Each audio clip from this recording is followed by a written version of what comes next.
رسول پاک صلی اللہ علیہ وسلم نے جب مٹی اوپر ڈالی جا چکی نا تو یہ 3 جملے ارشاد فرمائے، قل ربی اللہ ودینی الاسلام ورسول اللہ ابی۔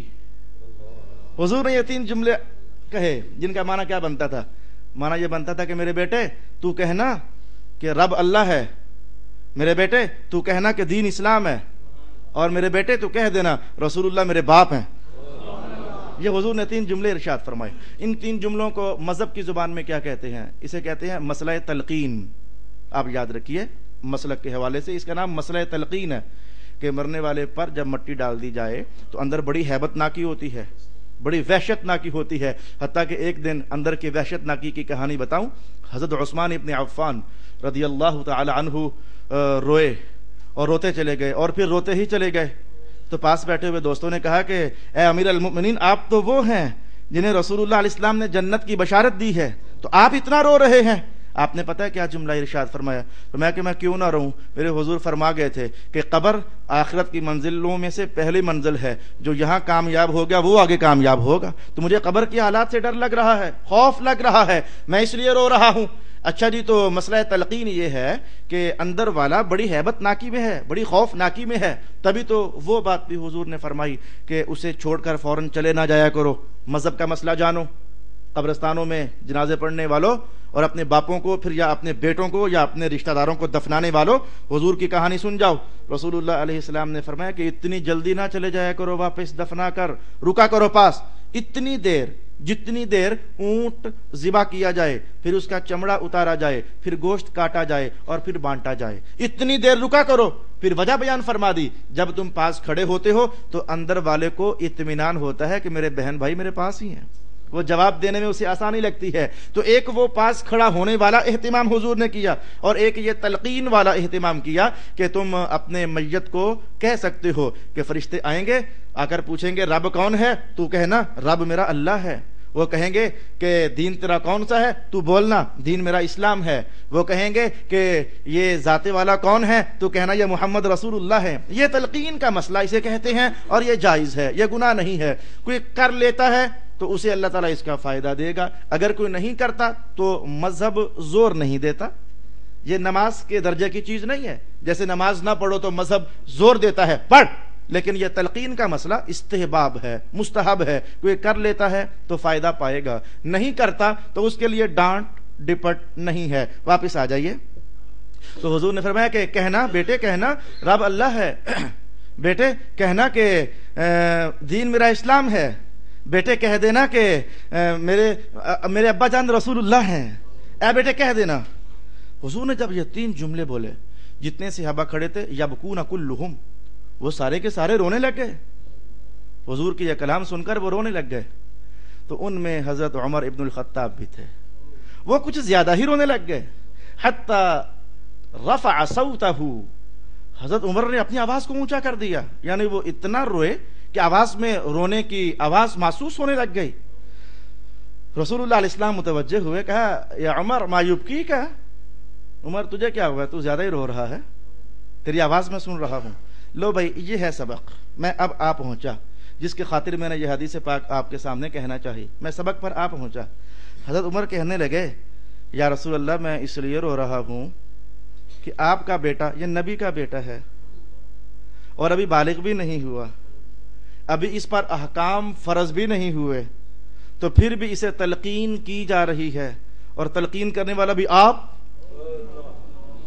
بالغ نبی کا بیٹا ہے، بالغ ہوا نہیں ہے، اور احکام اس پر لاگو ہوئے نہیں ہیں، اور پھر بھی آپ محسوس کر رہے ہیں کہ تلقین کر دینی چاہیے، اس کو یاد کرانا چاہیے کہ رب اللہ ہے، دین اسلام ہے، تو اور پھر تلقین کرنے والا بھی آپ جیسا۔